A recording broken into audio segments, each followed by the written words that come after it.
Good morning, everybody. We are back to study today, and we will do another most important topic of the chapter, that is parallel combination of resistors.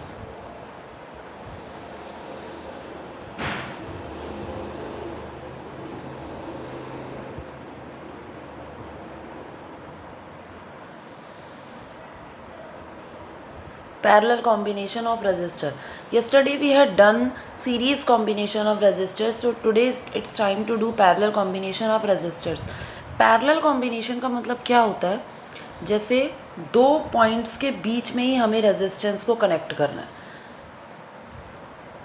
More than 2 resistance हम यहाँ पर लेंगे और उनको दो points के बीच में connect करेंगे. ये हमारा एक रेजिस्टेंस हो गया, एक रेजिस्टेंस ये हो गया, एक रेजिस्टेंस ये हो गया. We have connected it in parallel combination. ये पैरेलल कॉम्बिनेशन है. R1, R2, R3 तीन रेजिस्टेंसेज हैं. यहाँ हमने इन दो पॉइंट्स के बीच में कनेक्ट किया है, A और B के बीच में. ये एक बैटरी लगा दी हमने. बैटरी क्या करती है? करंट प्रोवाइड कर रही है इन तीनों रेजिस्टेंसेज में. ठीक है. पैरेलल कॉम्बिनेशन हमें कैसे समझ में आएगा? देखो, बैटरी, ये बैटरी का पॉजिटिव टर्मिनल होता है, ये नेगेटिव टर्मिनल होता है. तो बैटरी से यहाँ से करंट निकल रही है, आई करंट. ठीक है. ये आई करंट सपोज यहाँ पे गई और यहाँ पे देखो, यहाँ पे जाके इस करंट के पास तीन रास्ते हैं, 1, 2, 3. तो वो जो करंट है वो इन तीन पार्ट्स में डिवाइड हो जाएगी. ठीक है. तो हमने मान लिया I1 यहाँ पे गई, I2 यहाँ पे गई, I3 यहाँ पे गई. इसका मतलब तीनों रेजिस्टेंस में अलग अलग करंट है, तीनों रेजिस्टेंस में. That is why we are calling it a parallel combination. Parallel combination में करंट की वैल्यू क्या होती है? अलग होती है. करंट की वैल्यू सेम नहीं होती है. लेकिन अब इस केस में पोटेंशियल डिफरेंस हमारा सेम रहेगा. क्यों? क्योंकि ये दो पॉइंट के बीच में ही है. Potential difference is measured between 2 points and these 3 resistances are connect between the same 2 points. तो पोटेंशियल डिफरेंस यहाँ पे सेम रहेगा. ठीक है. Potential difference remains same in parallel combination. Potential difference will remain same. ठीक है. क्या चीज़ डिफरेंट रहेगी? करंट. तो जो चीज़ डिफरेंट रहेगी वो चीज़ हम निकालते हैं. तो V equals to I R formula होता है Ohm's law. Ohm's law is V equals to I R. तो यहाँ से I इक्वल्स टू कितना हो जाएगा? V upon R. So current through first resistance, first resistance में करंट कितनी हो जाएगी? I1 equals to V upon R1, क्योंकि V तो सेम है.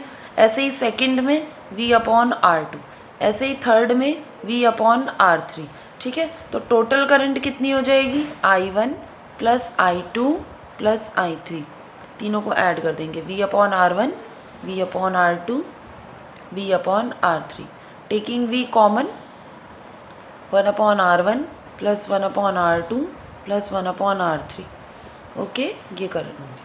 अब अगर हम इन तीनों की जगह पर, तीन रेजिस्टेंस हमने लगाए हुए हैं, तीनों की जगह पर अगर हम एक सिंगल रेजिस्टेंस लगा दें और ऐसे ही उसको बैटरी से कनेक्ट कर दें, ऐसे ही पोटेंशियल डिफरेंस V हो, करंट I हो, रेजिस्टेंस इसका R हो, तब क्या फॉर्मूला हो जाएगा? I equals to V upon R. If we use a single resistance, I equals to V upon R.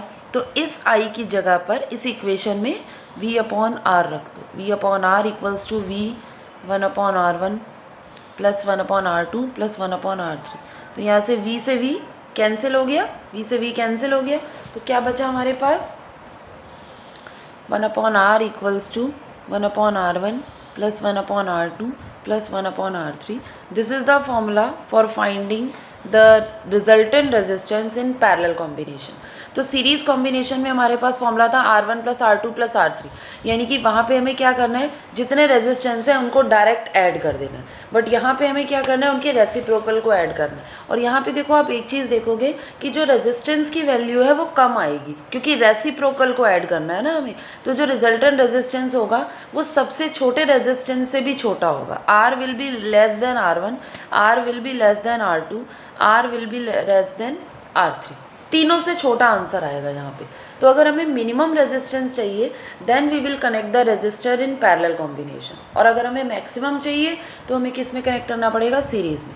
तो क्या है, to get minimum resistance we connect in parallel, and similarly to get maximum resistance we connect in series। Maximum के लिए किसमें करना पड़ेगा, series.